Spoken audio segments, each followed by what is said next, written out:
Everything you see around you today, I'll guarantee you that it comes from one place. It comes from the heart. The heart is the centerpiece of, let me say, civilization. It is what moves the world. It is what is making things to be what they are today. If you wanted to do anything, it is because the heart has been pushed. Your heart has been motivated. Your heart has been inspired. You want to write a book. You want to start a podcast. You want to start a project. It is because the heart has been affected one way or another. The heart either has been motivated or has been inspired. And in today's podcast, I want to talk about a crucial subject that I've said, creating your own personal revolution. That personal revolution is going to come as a result of the heart. The heart is smack in the middle of any revolution that is going to come into your life. Stay tuned. Welcome to the Life Signatures Podcast with Lawrence Namale. Lawrence is a life coach, author, and keynote speaker who loves to tackle different topics on purpose, productivity, and resilience. His mission in life is to awaken all your boundless possibilities available in you. Life Signatures Podcast is dedicated to bring to reality every single person who knows that deep down in their gut, there's got to be more to life than this. And now, here is your host, Lawrence Namale. The human being will never be satisfied. And I know that's a very controversial statement, but we are always in an upward trajectory. We are always seeking to grow. We're always seeking to become better in the things that we are doing. You have iPhone 1, iPhone 2, iPhone 3, iPhone 4, iPhone S, whatever, and we keep improving because we have been wired. I read somewhere where a psychiatrist was saying that we have been wired to be dissatisfied. So don't try to be happy because we have been wired to be dissatisfied. And probably that's a good thing because growth is as a result of being dissatisfied, being tired of the status quo. And so we need to seek growth because we are dissatisfied with what is. See, it is okay to have written whatever it is that you wrote, but can you do something better? It is okay to do whatever you did previously, but can you improve on it? Can you make it better? And we have that something inherently inside of us that tells us, listen, we can be better than this. We can get better than this. There's something much better than what we have experienced. And we have this thing that we call boredom. You know what boredom is?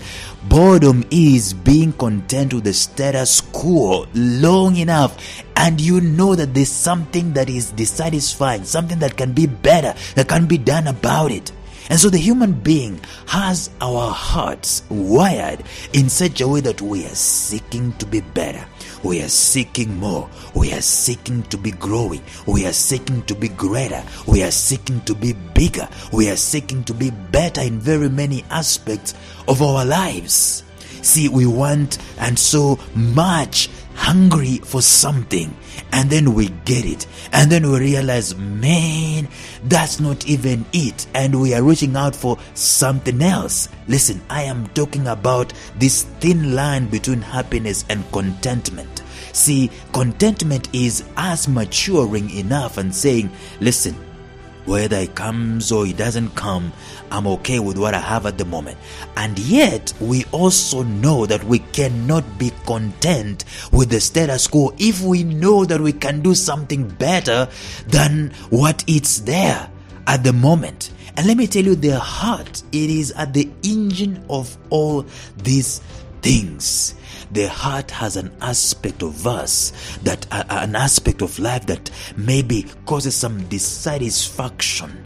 And whenever there is a dissatisfaction in your spirit and in your heart, and you realize that it is there, it is for you to heed the call and investigate and say, can I be better? Can I have a better financial status? Can I have a better relationship? Every time your heart is sad and distraught about the kind of relationship that you're having with your husband or with your wife at the moment, that dissatisfaction is a call, it is a hint that you can turn things around and you can start a revolution. A revolution is basically going against the grain, going against the status quo, sticking up like a sore thumb against the status quo and saying, I am better than this. things can be better than this. Or it's just saying, I don't know, but things have got to be better than this. I'm better than this. That is going against the grain. And at the core of it all, at the center of it all, it is the dissatisfaction of your spirit, the dissatisfaction of your heart. Status quo, I'm telling you, it's a very bad thing. And let me tell you, we've all been wired. It's so paradoxical. We've been wired to love comfort. See, we have come this far and we enjoy what we know, what has been determined, but we do not want to make our hands dirty. We do not want to break a sweat. We do not want to go against the grain and do something else, because we'll be creating discomfort. We want to know the known. We want to experience the experienced. We want to go through the predetermined. That is how we've been wired. That is how our brains have been wired. But anytime something outside of the norm comes up, there is opposition within. And actually there is also a lot of opposition without. Through cynicism. Through cynics. We have very many cynics. Someone comes and says, I can run a marathon under 2 hours. A cynic rises up and says, it is impossible. You have to do 6 meters per second and no human being can do that. And yet that cynic is not even an athlete. And they're busy calculating, crunching numbers, telling you it is an impossibility. Seth Godin said something very interesting about cynicism. He said, cynicism is a way to rehearse the letdowns the world has in store for us long before they arrive. And the cynic chooses this attitude at the expense of the group because he can't bear to be disappointed. He shares his rehearsed disappointment with the rest of us, slowing down projects, betting on lousy outcomes and dampening enthusiasm. End quote. Why? He cannot bear to be disappointed. He does this because he cannot bear to be disappointed. In other words, this guy is afraid of the disappointment that he thinks is going to come if we attempt to do something that is outside of the status quo, outside of the limits that we already know. That is the cynic. And the problem is, my friend, the cynic is inside of all of us, always wanting to slow us down. Why are you doing a new podcast today? Why are you waking up at 6 a.m.? We always rise up at 7. Why should we start rising up at 6 a.m.? Why are you reading that book? We are always on social media. Why are you cutting our hours for watching series? We're supposed to be watching series 4 hours a day. Why should we be listening to these motivational speakers? Why should we be listening to instructional, inspirational information on a daily basis? Why should we be structured in the way we are living? Why should we be reading? Why should we be meditating? Why should we be praying? Why should we be fortifying our lives? We've always been not doing these things. That's the cynic inside of you telling you, why should you even seek? Why should you break a sweat and seek to have an extra stream of income? Why should you break a sweat and seek to have a physical stature that is healthy? Why should you seek nutrition? The cynic always tells you about the status quo and how impossible it is and how difficult and how uncomfortable it is to break the status quo. But let me tell you something. Before something is done differently, culture and the way of doing things will stay in comfort. Few people would want to venture out and ask questions that will make us all uncomfortable. And I can tell you this, before a record is broken, before any record is broken, there is this general consensus, the whole wide world, that it is an impossibility. It can't be done. It cannot be done. No human being. Humans have limits. No human being can fly, someone will say. And in fact, he was a pastor whose kids were inventing the aeroplane. And he was waxing eloquent. God never created people to fly. God never meant people to fly. If God wanted you to fly, he would have created you with wings. At that moment in time, they were funding some scientists billions of dollars, okay, in the currencies of those days. It was the equivalent of billions of dollars to come up with an aeroplane. And this preacher was preaching against it under the backyard of his compound. His kids were experimenting with the first ever aeroplane. And the plane flew. And the world was revolutionized by what the world had agreed it is an impossibility. Before any record is broken, the world is always in agreement. The cynics are always in agreement. And the unbelievers are always in agreement. And even those visionaries are always in agreement that it is an impossibility. Fosbury, if you remember that name, is a man who broke the high jump record. People would say that there is a limit, there is a barrier that no human can be able to pass for high jump. And the interesting thing is that they had not said how it can be broken, just that you've got to jump over it. Whether you go with your feet or go with your head, whichever way you do it, you just elevate yourself from the ground and jump over it, whichever way you want. And everybody had been going with their feet first. And everybody agreed that going with your feet first, it is an impossibility for you to break the 6 meter. I think it was 6 meters, I can't remember. Everyone agreed, and everyone else became subservient to that agreement, to that cynicism. And it's possible for you to be cynical and become subservient to your own cynicism. You will never amount to anything. The cynic inside of you and even outside of you tells you. And you can easily become subservient and you become a believer in the cynicism. And you never venture out.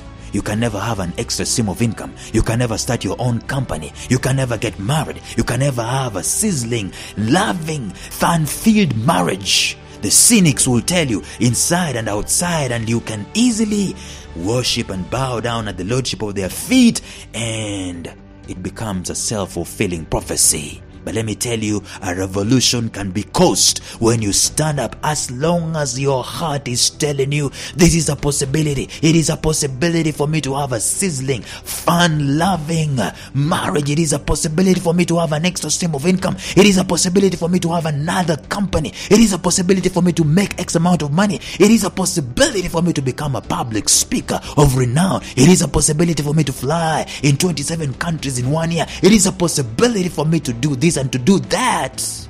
Your heart is telling you it is a possibility. You need to listen. When your heart is telling you that, listen, we are not comfortable, we are not content with where we are, we have this holy discontentment inside of us, you need to listen, because your heart wants you to rise up and cause a revolution.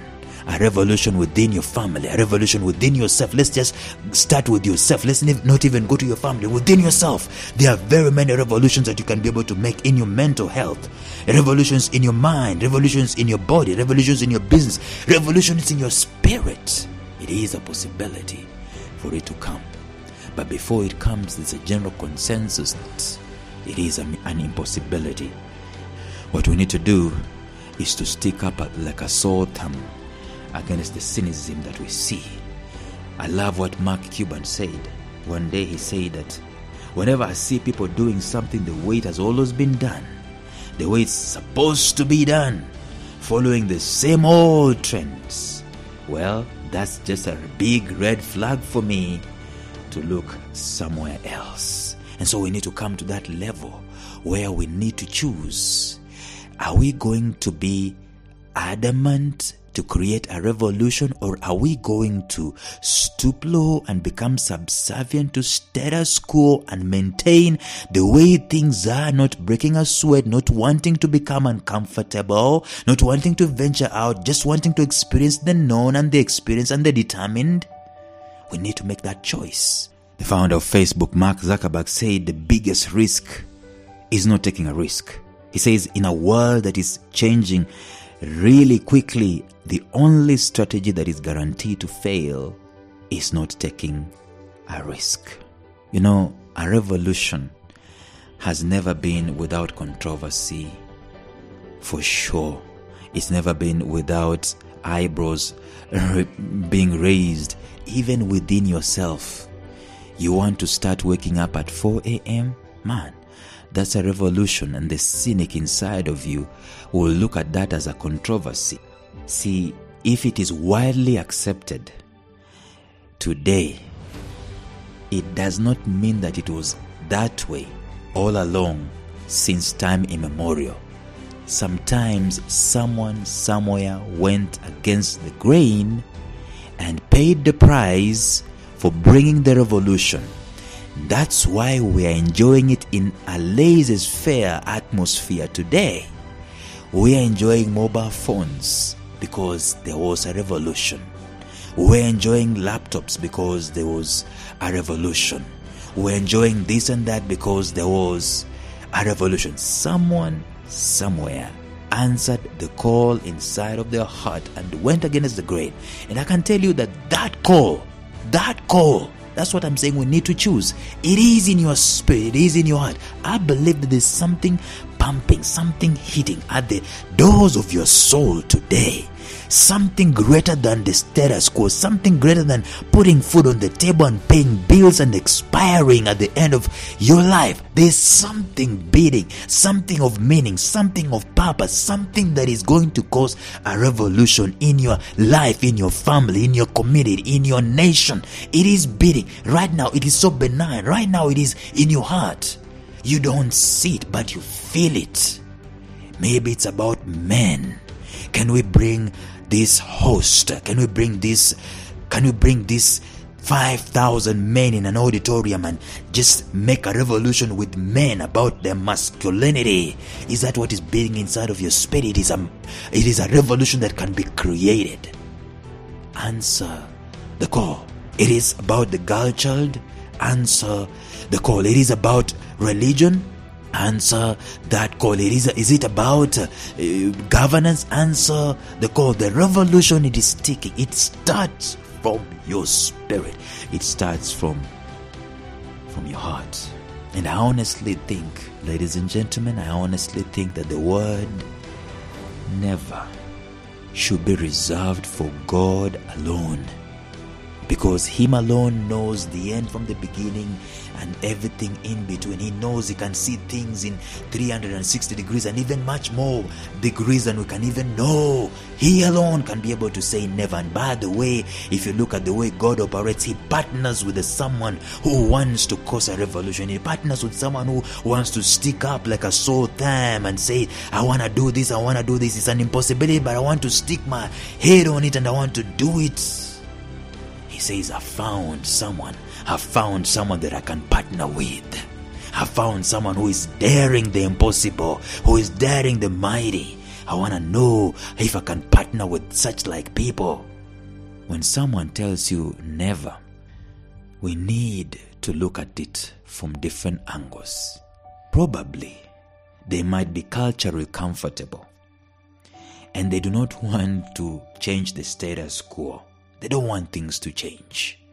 Culture is something so powerful, and culture is the enemy of revolution. That is original with me, and I might tweet it. When someone tells you never, they might know the difficulty involved and they just do not want to get involved with the difficulty, the discomfort. When someone tells you never, they might know the possibility of failure and they will not want to be identified with that failure. Okay? When someone tells you never, chances are that they might not even have gathered the data that is needed. They don't have the data that is needed. They're just saying it's impossible. When someone tells you never, chances are that they're just looking at it from one angle. Maybe they're just seeing one angle. That's the religious angle. That's just one angle they're looking at it from religiously.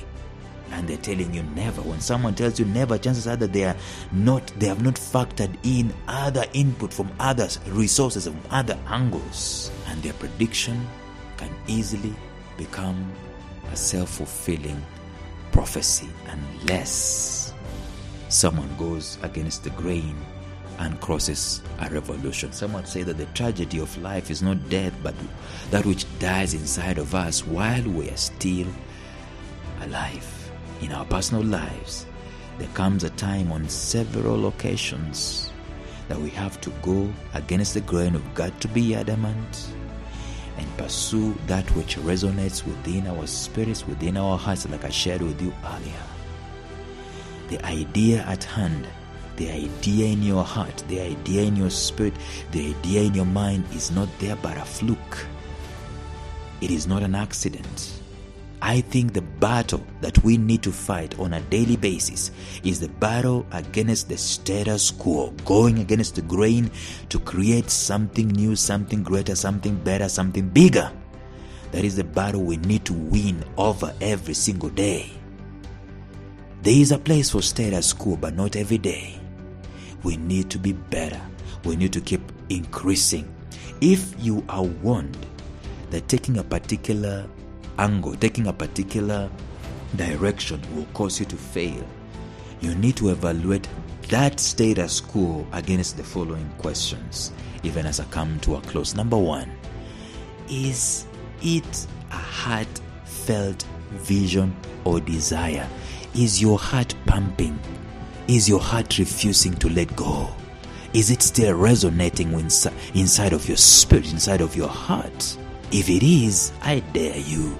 You need to give it a try. Secondly, is it a heartfelt vision or desire in the hearts of those who are warning you against it?